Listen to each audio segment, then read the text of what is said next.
princess.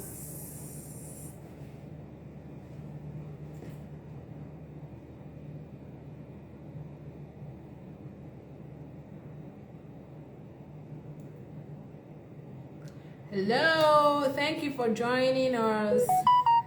Hi, Sophie. Hi, Miss underscore Tona.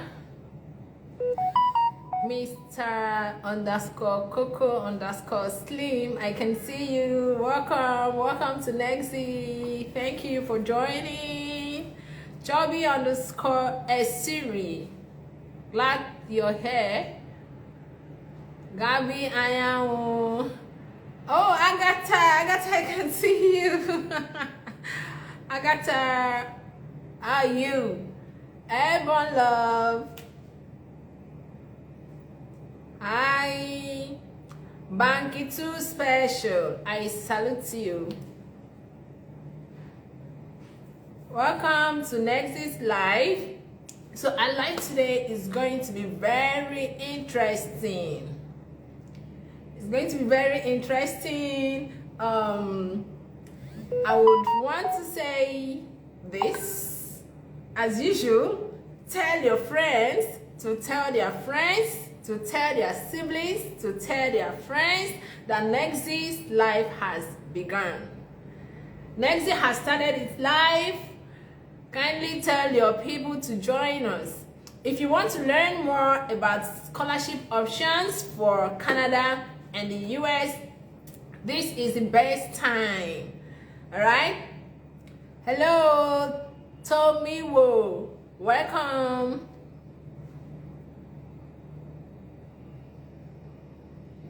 Danzizo. All right. Welcome. I can see you. Thank you for joining. Kindly tell your friends to join. All right.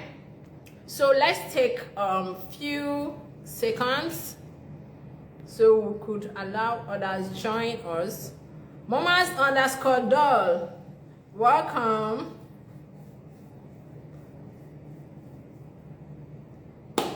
It's 12:03. I'm going to start by 12:04. Let's take one more minute so we'd allow others to join, right? Want everyone to be able to hear us from the beginning. Want everyone to benefit from this section. We don't say she can't say it's good to hear from the horse's mouth. So we're going to allow others to join us. Hi, Joy underscore Lamide. Welcome. I underscore am underscore delight underscore Adeze. You're welcome. I'm glad you're here and thank you for joining us. Maxi.mus8816. Thank you. Chinelli underscore. Thank you for joining. Laura, thank you for joining. It's 12:04, right? So today we're going to be discussing, or we're going to be having an interactive section. Even if you're not going to talk to me, it's still an interactive section, sharp, because I know you are responding to whatever I'm saying on the DM. All right. So today, I'm going to be looking into scholarships and the ways to acquire them in the US and Canada. Are you a fan of Canada? Are you a fan of the US? Do you crave so much for scholarships and you do not know how to navigate one? This life is for you. Yeah? This life is specially made for you. Okay? Now, before applying for any scholarship, right? It is very important you understand the requirements. Do not say, I do not need a scholarship. Everyone does. Even the rich do. This scholarship would actually help you cut down expenses and then save a lot of money, right? It would actually help you put your money into good use when you have other things to do instead of spending millions on fees alone when you could actually get scholarships. All right, so I'm going to start with what you should check or do before you actually begin. You should have enough time for this. Do not think that you just make your application. Let's say, for instance, you're going for May intake and you just make your application and then you're given partial funding or fully funded scholarship from above. No, baby, it's not that way. So the first thing you would want to do is actually research on available scholarships and make your choice of school. That's because not every school is available for funding.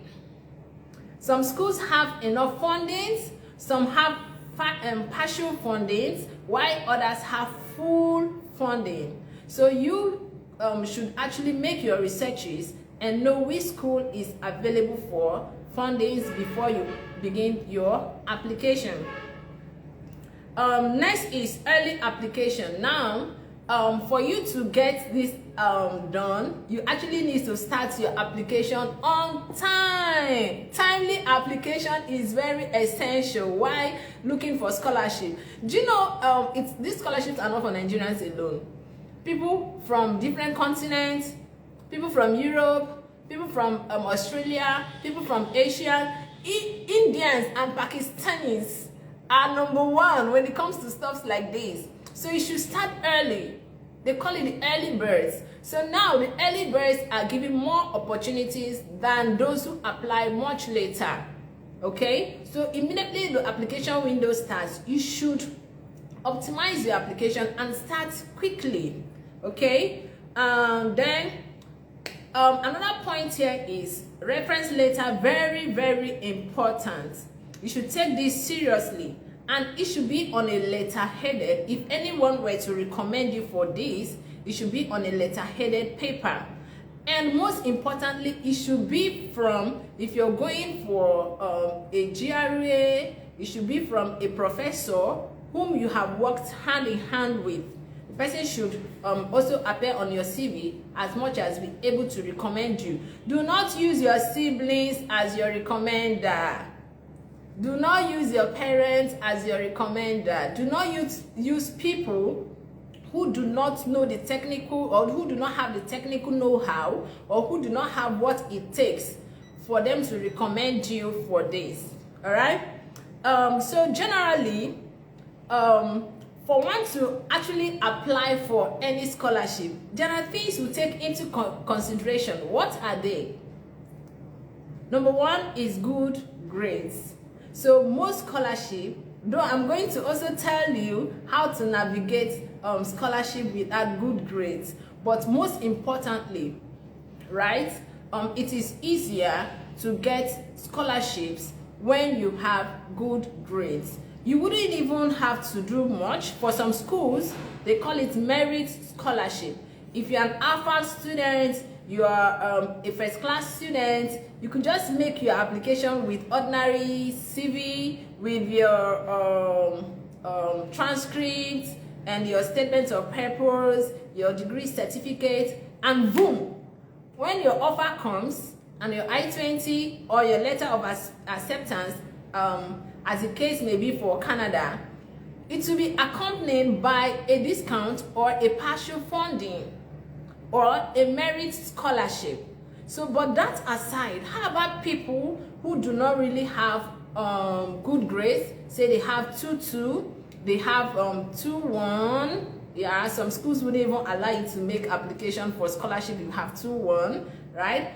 If you have low CGPA, can you actually navigate scholarships? Oh yeah, you can. All right. So another thing again one should take meanwhile, I'm going to talk about that in the next slide, but let me just break down this. Next, you should take into consideration is taking a language proficiency test. It actually helps. Taking a language proficiency test helps. It gives you a better option of being chosen, right? Then another is extracurricular activities. Scholarship is not all about academics. So on your statement of purpose, you should include voluntary jobs you've done. You should also, if you're a sportsman, you have a vocational engagement, you should also include them on your SOP and your CV. So it's not all about academics, perhaps researches, perhaps you've been teaching or been doing this job or that job. So putting on extracurricular activities, it could be cooking, it could be swimming, it could be football, it could be baseball, it could be horsing, you know, it's very, very important, right? And then another is the ways by which we can actually navigate this is by going for WES evaluation. One of the ways rather we can actually navigate this is by going for WES evaluation. This is the point where I wanted to talk about people with low CGPA. Remember, we have WES Canada and we have WES US. So for WES Canada, I think the cost is 250 CAD, while WES US is 350 USD. So there is a slight difference between Canada WES and US WES. But whichever way, evaluating your results makes you outstanding. What it does is this. What happens is this rather. If, for instance, your CGPA is 2.52 and it's on a scale of 5, when you evaluate to US standard, because their own scaling system is over 4, find out that after your result is being evaluated, your CGPA increases. So if the benchmark for scholarship were to be 3.5, find out that after evaluation, you actually beat that benchmark. So going for WES is one of the ways by which you can actually increase your chances. And also, it makes WES evaluation makes the scholarship committees from any school anyway understand that understand the peculiarities between your own CGPA or your transcripts and that which is predominant in their own country. So by implication, what I'm trying to say is this: it makes the what is it called now? It makes the scholarship committee understand the point or your grade better, because when it is evaluated, it has been brought down to the standard of their country. So if you did WES Canada, if you wish to study in Canada, find out that the committee would actually be able to prompt you for scholarship, because your transcript has been well studied and then it synchronizes or it aligns with theirs. Also, same thing is applicable to that of the US, right? All right, so this will bring me into talking about the predominant scholarships that are available for these two different countries.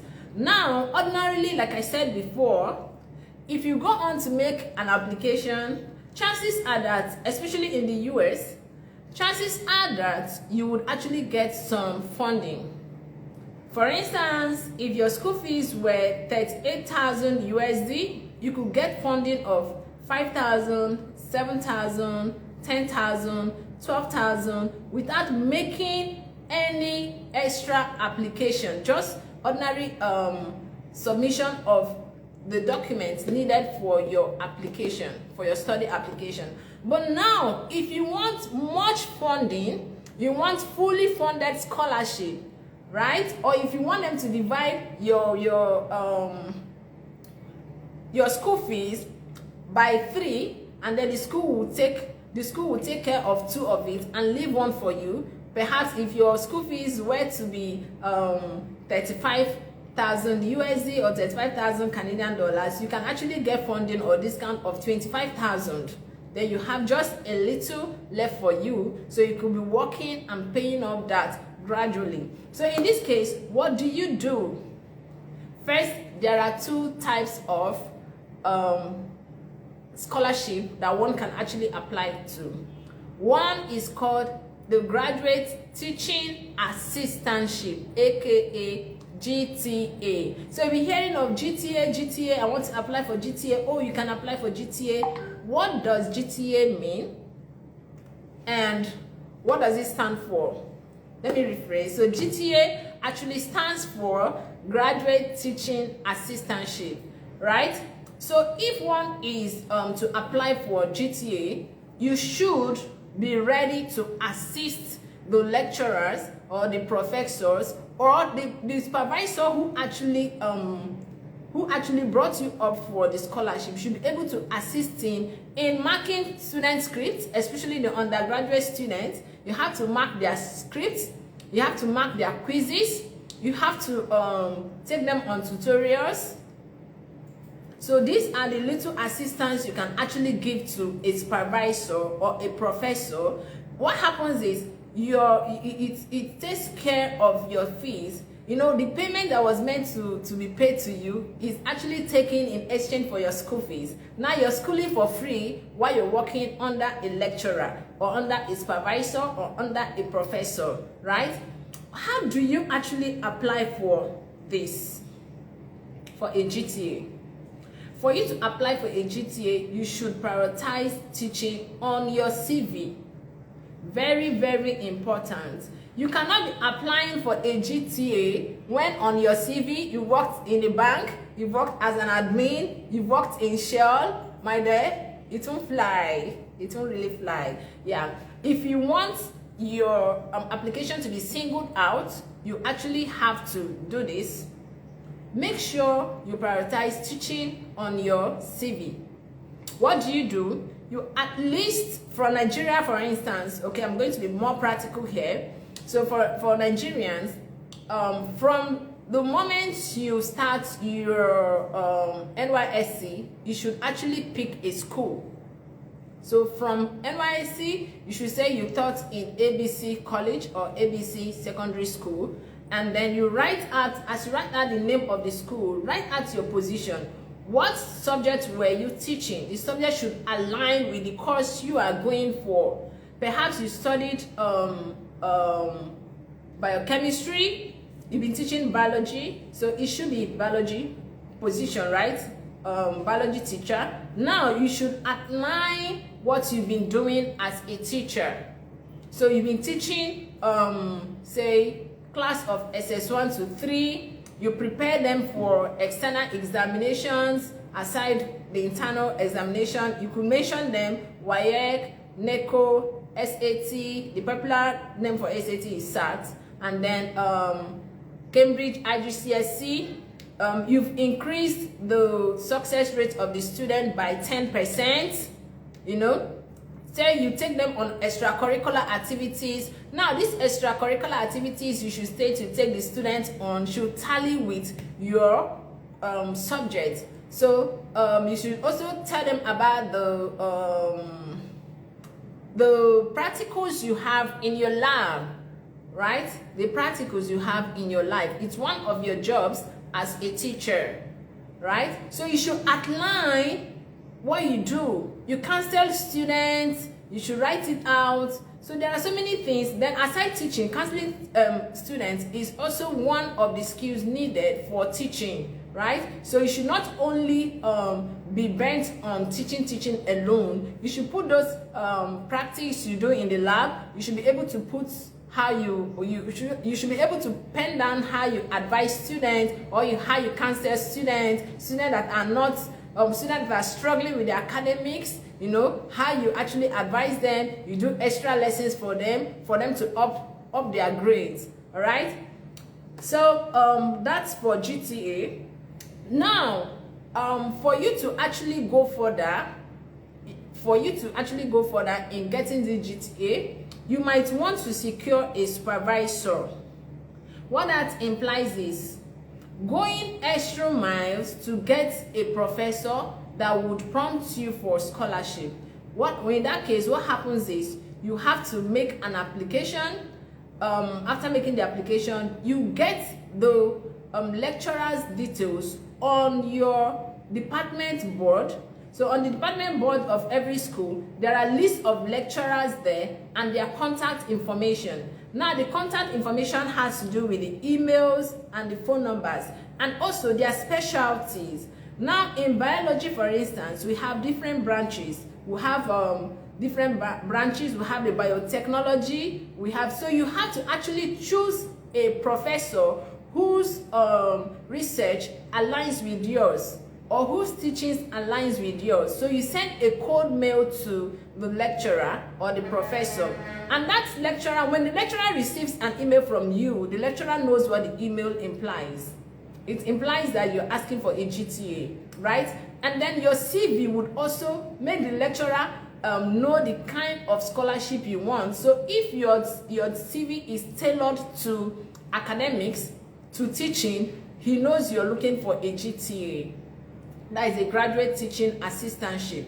In that way, he would actually front you by sending your name, your email to the graduate admissions, and then they will grant you scholarship.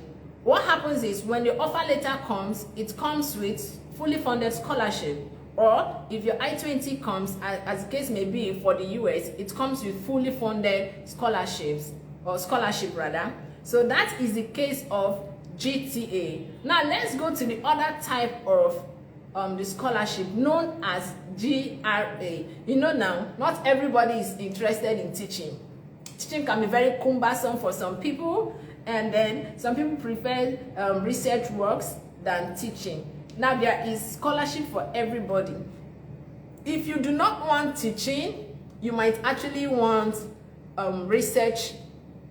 So for you to go for a GRA, that's a graduate research assistantship, what would you do or what do you need? This is very interesting, right? Because when some people hear GRA, oh, it's difficult, I do not have publications, I do not have journals, I do not have writing. My friend, you have.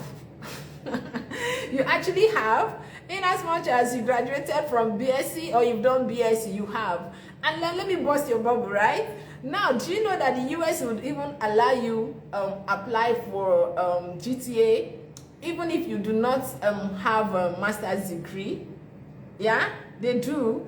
For instance, if you're going for PhD anyway, you can go for a direct PhD from BSc. Then how much someone who is even going for masters? So if they would allow you go for BSc, go for PhD from BSc, how much should I have BSc already? Why can't you go for masters?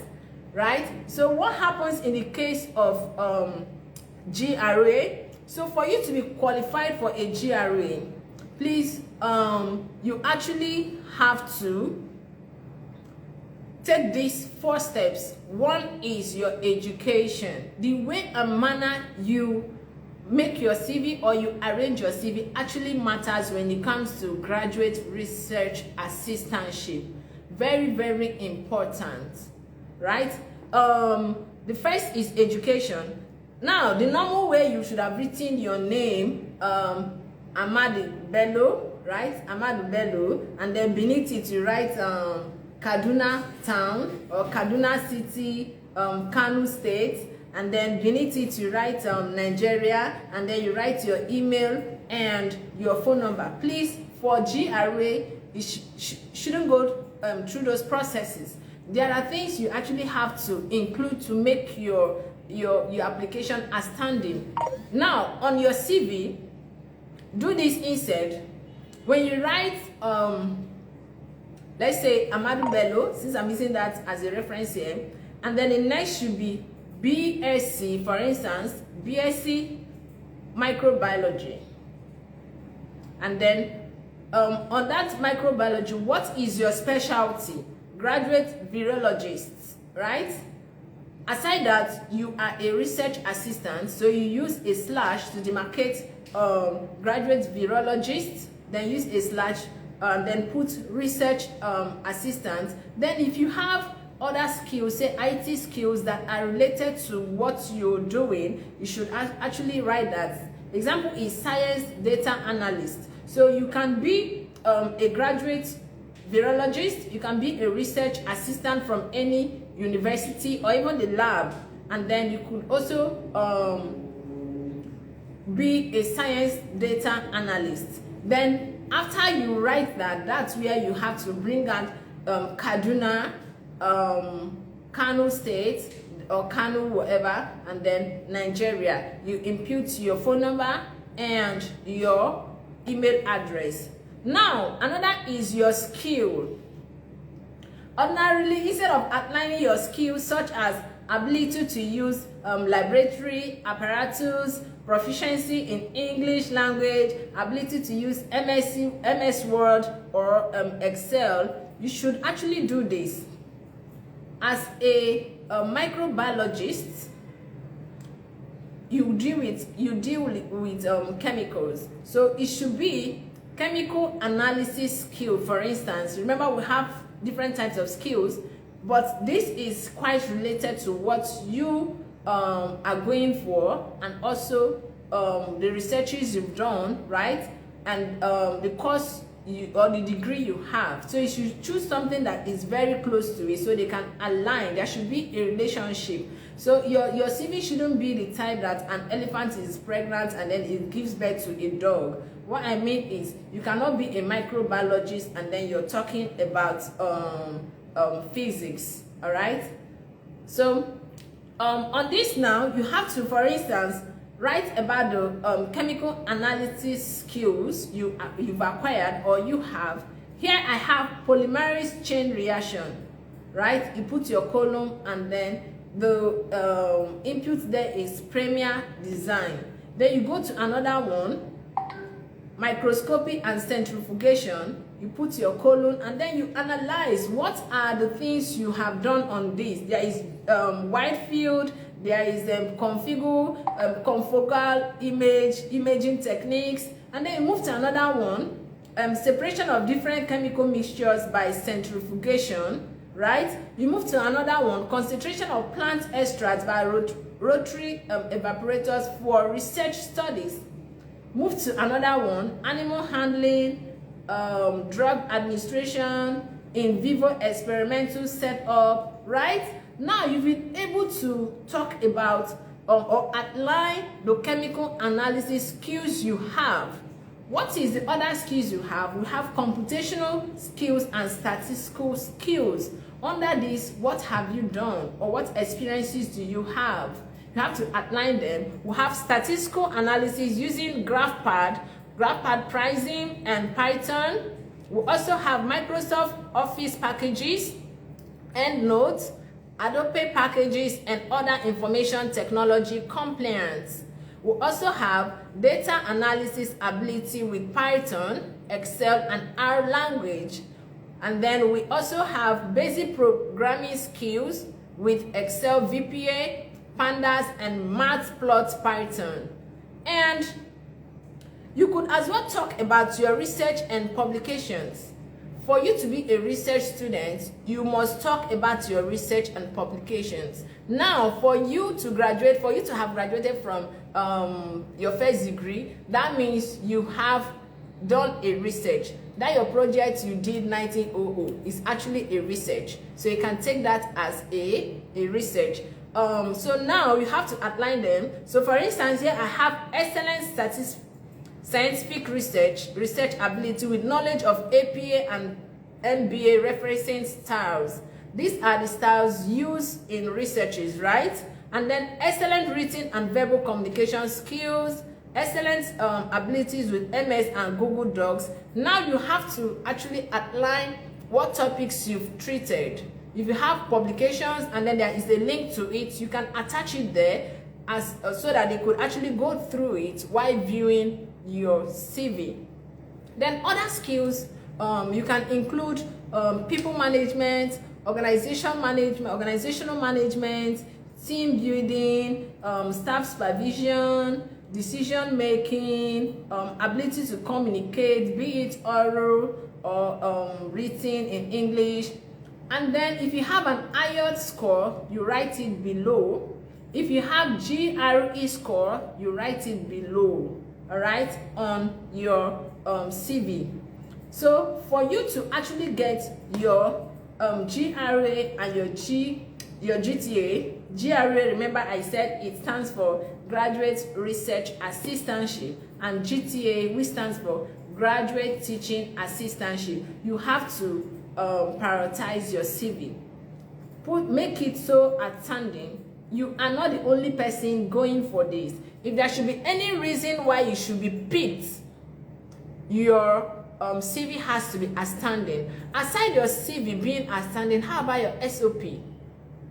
Your SOP has to be detailed enough. They should have this information in detail. Now, on your CV, you're not able to actually talk much because it permits you to only outline the necessary skills you have and the experiences you've had in the past. And then currently what you're also doing. But on your SOP, you have much opportunity to actually talk so much. Make them plausible, make them realistic, like make them believable, all right?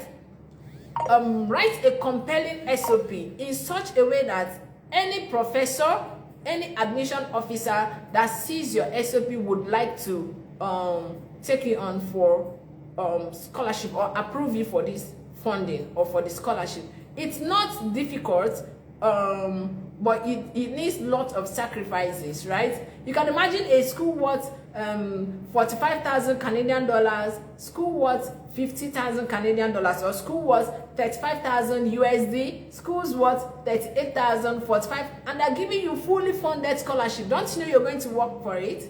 You're actually going to work towards that, right? Scholarship does not really fall from above. Scholarship is earned.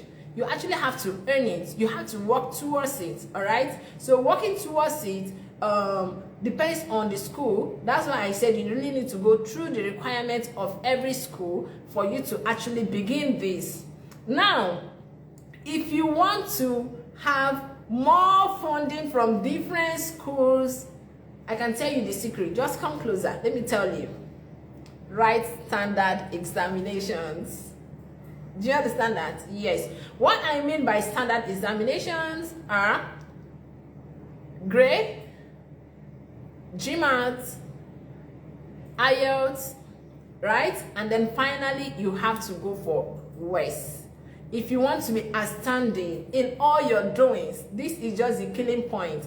Go for grade, go for WES, write an IELTS. I can tell you, if you make 3 applications, 2 would actually give you fully funded scholarship. So you actually need time for this. You cannot be going for January intake. You want to study in the US for January intake and you're just starting now. No, you actually have to buy time.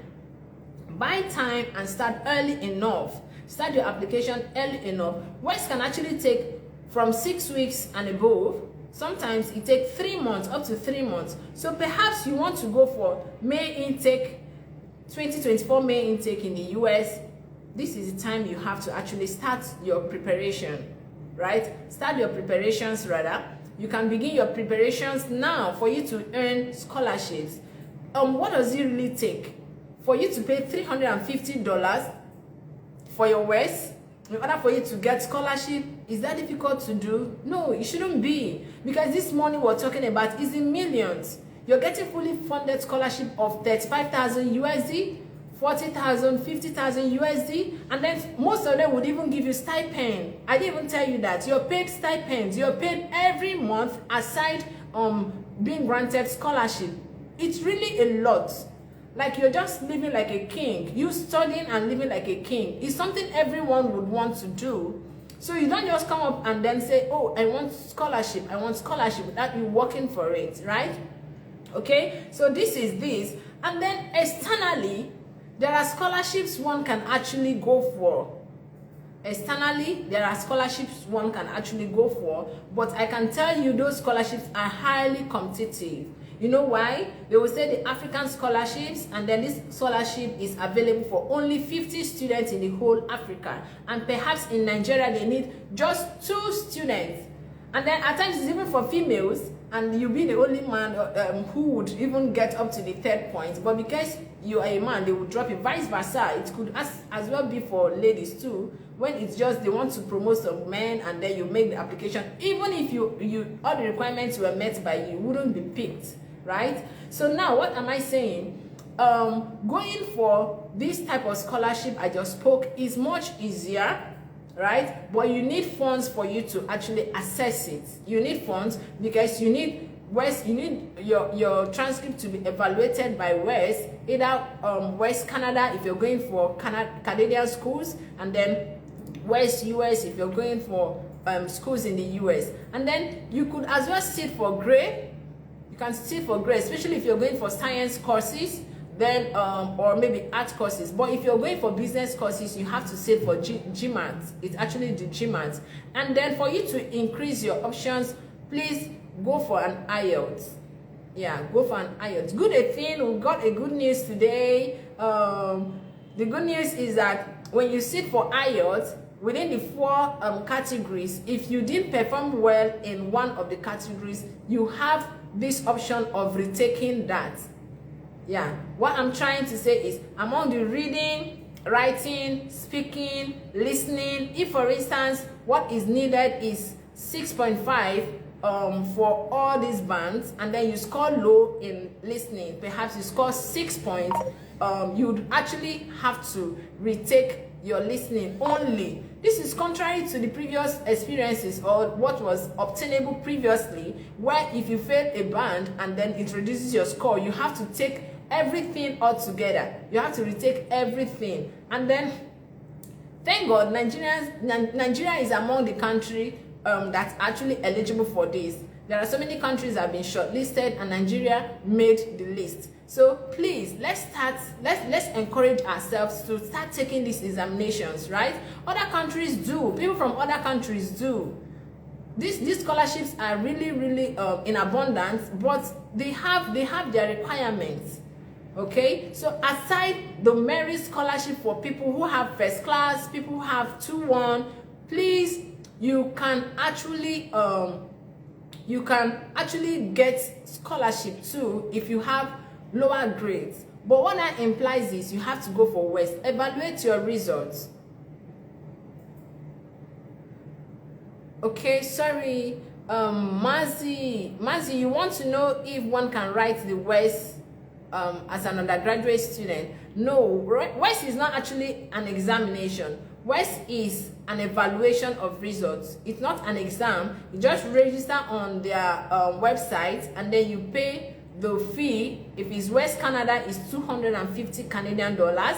If it's US, you want to school, it is $350 US dollars. When you pay, they evaluate the results and then they will send a copy to you and also to the designated school you want it to be officially mailed to. So it is not an examination, right? Thank you, Val. Thank you. All right, Val has equally added to what I just said. All right, so talking about the scholarship, please let's take this into consideration. If you want to study in the US for September next year, say September 2024, I can actually guarantee you 100% success if you do these things I stated in my life today. It's not difficult. Just start from somewhere. Write an IELTS. After writing your IELTS or while preparing for your IELTS, start your WES evaluation. While evaluating your IELTS, because it's actually going to take from 6 weeks onwards before it's fully evaluated, right? So you could start preparing for your grade. Write standardized examinations. They help a lot. You're looking for fundings of 20-something million, 30-something million. Please, you need to actually work towards it.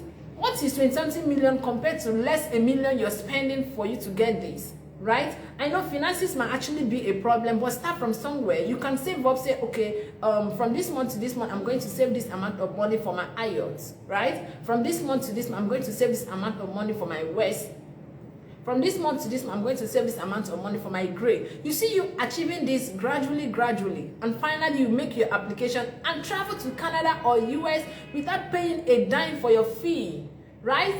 And then for you too, that your grades are okay, there are schools that do not really need WES, they don't need WES, they don't need grade, they don't need GMAT, they don't need IELTS for you to be given scholarship. All you have to do is write to a professor and then apply to serve the professor either as a graduate teaching assistant or as a graduate research assistant. Remember, as a graduate research assistant, what it implies is that you're going to be helping the professor in his lab. You're going to help him with researches. You're going to help him with what is it called now? Experiments in the lab. You're going to help him guide undergraduate students, right? While navigating what is it called? Practicals. You're going to be assisting him with practicals for the undergraduate students, right? So you are either qualified for GTA or GRA. Now, even if you don't have teaching skills, you can acquire one. Start it now. You must not be in the classroom. See, having a teaching skill is one of the things you should actually aim for if you want to go for a GTA. Right? If you want to go for a GTA, you can start. Teach people, teach students in your compound, teach your siblings, teach your sister's children, teach your brother's children. By so doing, you're having that passion. Before you're giving graduate teaching assistantship, they would actually want to know that you have the passion and you're zealous about teaching. And it's not just saying, it has to reflect on your SOP and your CV. Right? And then having a teacher or a principal, a vice principal, an admin officer in the school that will prompt you for or that will serve as your referee is one of the greatest things that would even happen. So while getting your referees, you should get someone either from your school or someone from the university, right? That can actually attest that you are good in researches, or you have been assisting a lecturer or a teacher, or you've been teaching, all right?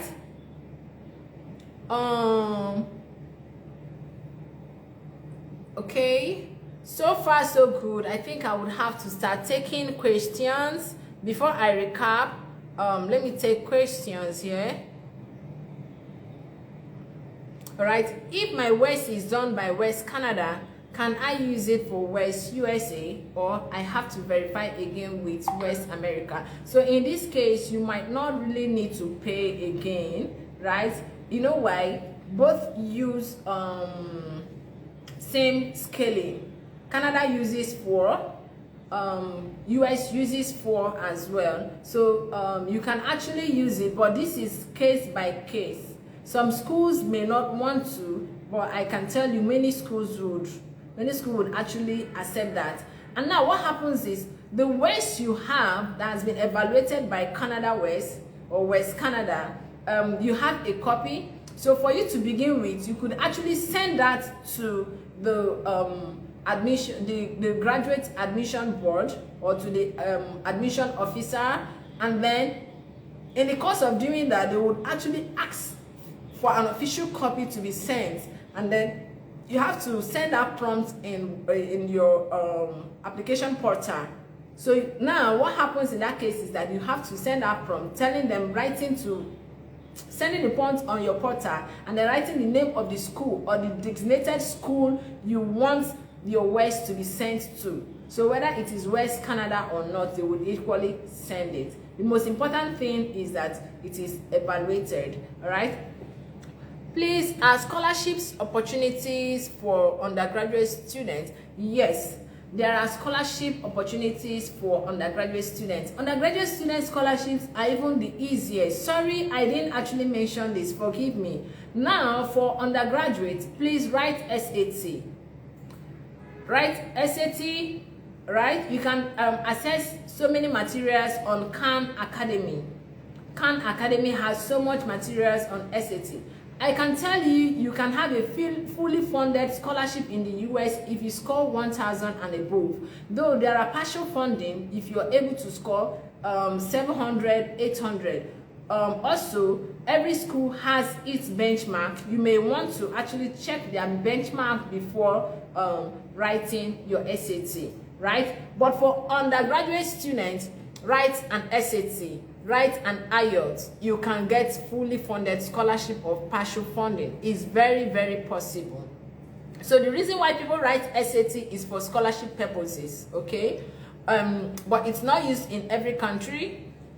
You can use SAT in the UK, You can use SAT in Canada, you can use SAT in the US.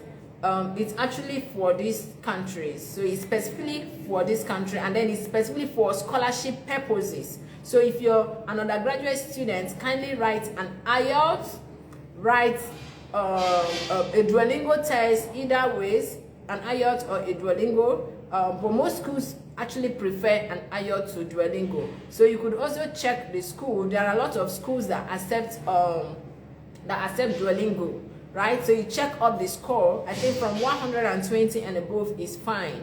So you could write that and then write your SAT and you're good to go. You get either partial funding or fully funded scholarship. Yeah, please, I want to entertain questions now. You may kindly throw your questions, please.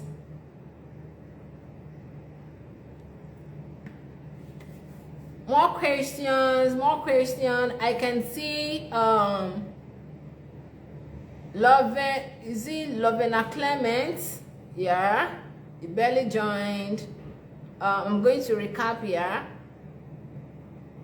Tina, I can see you. Tolu Adebiye, I can see you. Bisola, hi Bisola. All right, thank you, Sophie. All right, every information has been really helpful. Okay, please, does Nexi Limited have a way to assist with accommodation in the US, just like in the UK? Yes, when we get offer for you, we are you are a student, so we take every of your need into consideration. If you're having accommodation problems or you do not know how to navigate accommodations when you get your offer and your visa, kindly tell us. Would assist you, right? Val, thank you. More questions, please.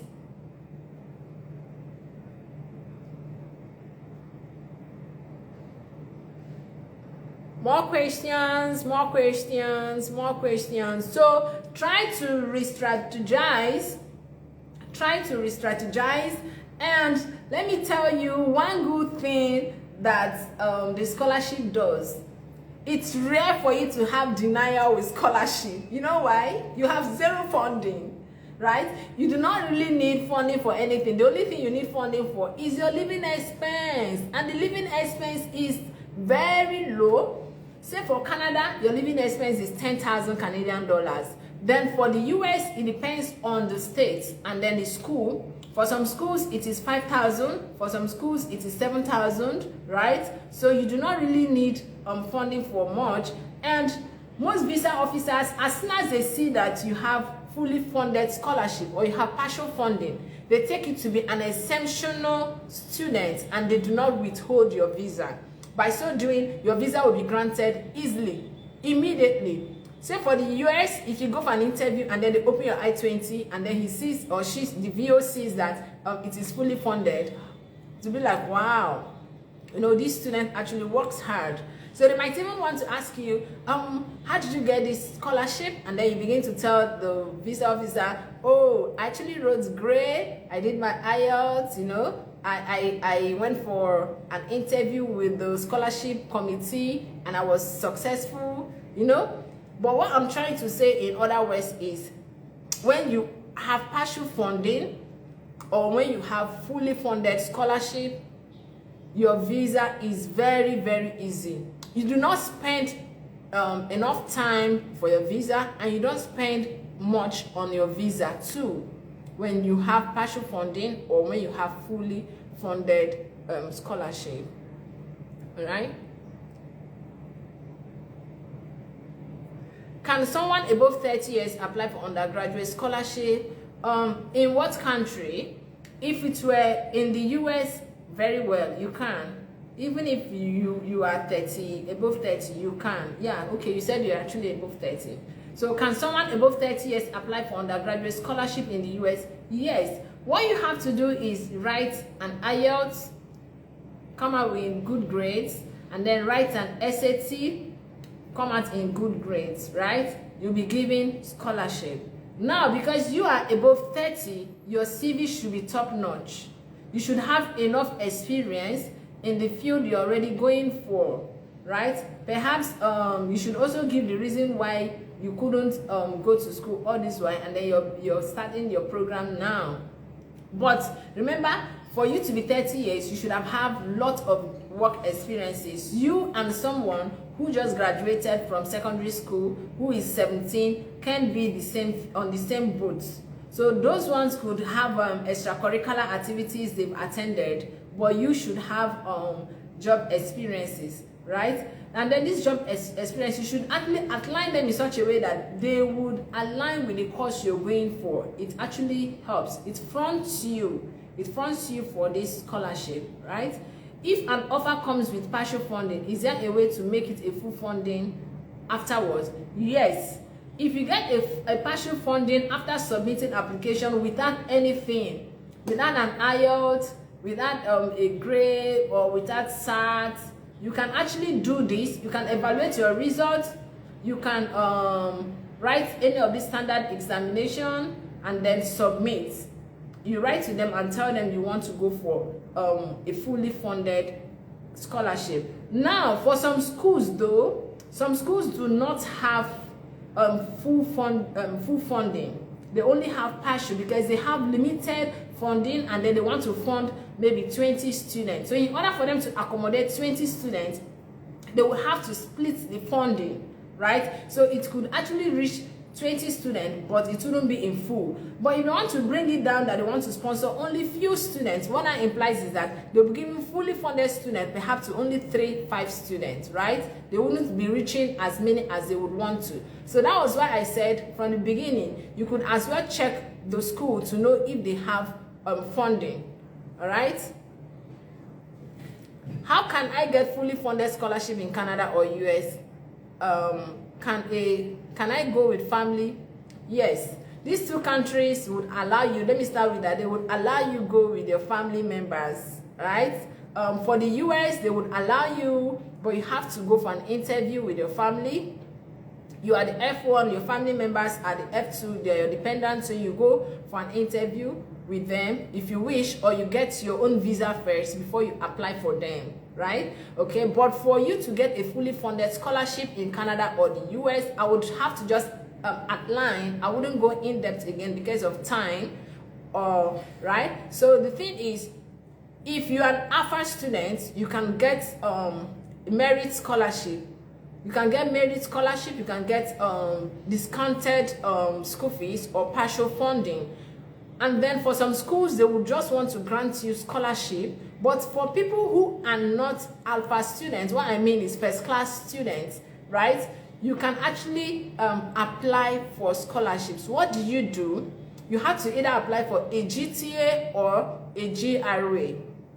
GTA, like I said, is graduate teaching assistantship. What that implies is that you're going to be assisting a professor in taking classes for the undergraduates, or taking tutorials rather with the undergraduates, and then you're going to be marking scripts, quizzes, you're going to be recording scores for the professors. Like you're practically assisting those lecturer.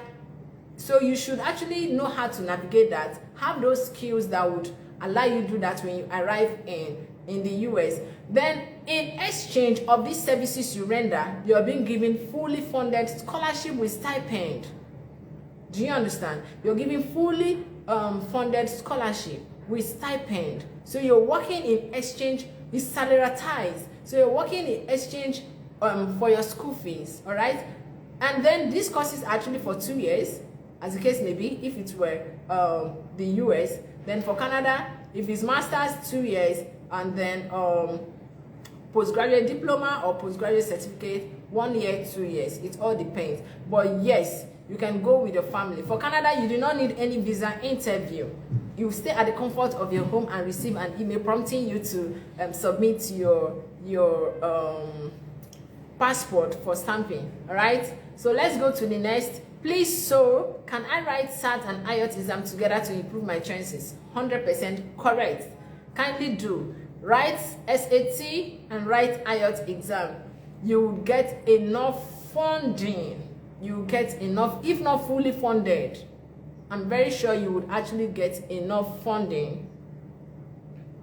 Which schools can I apply for full funding? All right, so for this, you may want to hit any of our counselors. We have good counselors that could help you with the list of these schools if you wish to actually make your application. I cannot start listing them because time won't permit me to.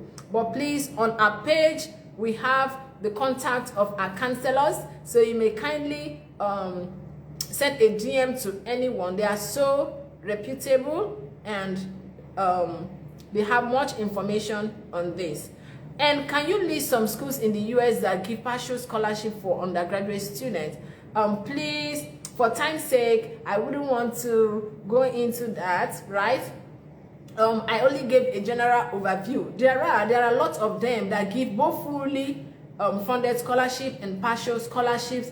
Please kindly send a DM to our counselors. Use our link, our IG link. So on our IG link there are phone numbers assigned to each counselor. Hit any of them to take you to the WhatsApp page of a counselor. Ask questions, they would respond. Please. How can I apply for GTA? Now, for you to apply for a GTA, one, it's either ways. While making your application, you have to strategize your CV and your SOP. Prioritize teaching. Make them know you have passion for teaching. Make them know you love teaching. Make them know you are zealous about teaching. Make them know you are an experienced teacher. All right? And then another way, when you do that and then make your application, it depends. For some schools, when you make your application that way, when the offer comes, it comes with fully funded scholarship, right? And then while making your application, there is a point where they will ask if you need an assistantship. You could say yes, and then on it, beneath it, you see teaching assistantship or research assistantship. So because your CV is tailored to teaching, you should pick teaching assistantship, all right? And then if it is tailored to research, I'm saying this generally in case people would want to also gain from your question, then you should pick graduate research assistantship. Now, some schools, after picking this, when you submit your application, they would want you to submit additional documentation, which is evaluated transcripts from WES or any of the evaluating bodies. There are other ones aside WES, but WES is the populous, the most popular of them all. And then some will request for an IELTS, some will request for a GRE. So that's great. It all depends, right? Why some would not even request anything. Some might even just send you an email having an invite link for an interview with the department, right? Or with the admission board, or with, the scholarship committee rather. So it all depends. There are so many ways to do this. Why in some cases, before you even start your application, you have to send a cold mail with your CV to a supervisor in your department. I said before, when you go to the university link, go to the department where you wish to make application. There are lists of lecturers there and their email addresses. Now, some of them, their works are outlined there. Some of them, their works, their research topics outlined there, or the topics they take, the subject they take rather, actually outlined there. So you have to go through them to see that which aligns with your interest. That should be the person you have to work under. If you're teaching biology and what you're teaching is molecular biology, you should look for someone who teaches molecular biology because you share same research interest. Sorry, you share the same teaching interest, and you'll be able to grow under the person. So such person is such person would actually fund you for the scholarship. So when you send this code mail, when the supervisor receives this code mail, the supervisor will actually know the reason why you're sending the mail. He knows you want him to approve you for admission, for scholarship. So he will forward your name, your CV, and then your email to the graduate admission board, right? So when they will give you an offer, if it's your offer letter for Canada, letter of acceptance for Canada or the I-20 for the US, it will be written there. Whatever information in regards to your scholarship, it will actually be written there. So if they want you to come for any form of interview, they will send you an invite on your email as well. Some do not, while some would, and then some will require you write GRE, you do your IELTS, and then you evaluate your result. Why some would only ask you to evaluate your result, and that's all. Why some will ask you to do GRE and then write an IELTS, and then they wouldn't ask you to evaluate. So every school has its norm. You should always check the requirement to know. Why some school wouldn't even want you to do any of these, but for you to increase your chances, because you're not making application to only one school, right? You want to compare these schools and know which has more funding and know which has fully funded. Even the stipend, a school can agree to pay you $1,500 a month, while another school will pay you $2,700. So when you have many schools like that, 2, 3, you have the option of picking from the best. But you make an application to only one, your option is actually limited. You do not have any choice than to go to the school that actually gave you funding, right? Okay. I believe that answers your question. What of the school's acceptance rate? Will it affect the scholarship? Okay, let me answer this question now. I love this question you just asked. Can I tell you a secret? Some schools are highly rated, overly, and some schools are just everywhere. You're hearing their names here and there. They are so popular. I would advise you neglect such schools. Go for those schools that people do not really know about. Go to those schools that are not highly rated. There are less competition there. People do not even know about them. People talk more of knowing if they even have funding. All right. So you should go for such schools because your chances are actually higher. When you go for schools that are not just everywhere, schools that are not popular, you know, your chances are higher. But when you go to schools that are overrated, schools that have more students, it becomes highly competitive. Okay. What is the content of the mail? Kindly give a format, please. How can I evaluate my results? So you might want to actually send a DM, because some of these things are not what we can do here, right? I'm trying to give a general overview of what it entails. Okay. I can't start telling all the content that is to be contained in the email. Yeah, but if you private chat me, I'm going to give you samples. I'm going to share with you samples of code mails, right, that you can send to professors, right? Okay, kindly give a format. I will do that when you private chat me, please. How can I evaluate my results? You can evaluate your results on WES websites. I do not have that offhand too, but WES has a website. You may kindly also chat us up. We'll share the link with you, please. All right. Unique damsel, I'm waiting. We're actually waiting for you to send a DM on this your inquiries. All right. More questions. More questions. I'd want to say, was this informative? Did you learn one or two today? How helpful and insightful were everything you heard today? How helpful, how insightful are they? Yeah. Hope I would have people here that would hit us up one day and tell us, yeah, we got fully funded scholarships, we get partial funding from Canada, from the US. Please, when you do, always share your success with Nexi. We're open. We're here to assist you. We're here to answer your questions, your inquiries. And then when you have success, kindly share with us, all right? So hopefully by next year, actually having people from this live today that will come up to say, oh, after your live, I did what you said and I got this funding. I got this funding, right? I got that funding, all right? Please always do as we say. More questions. Nexi Concept Limited.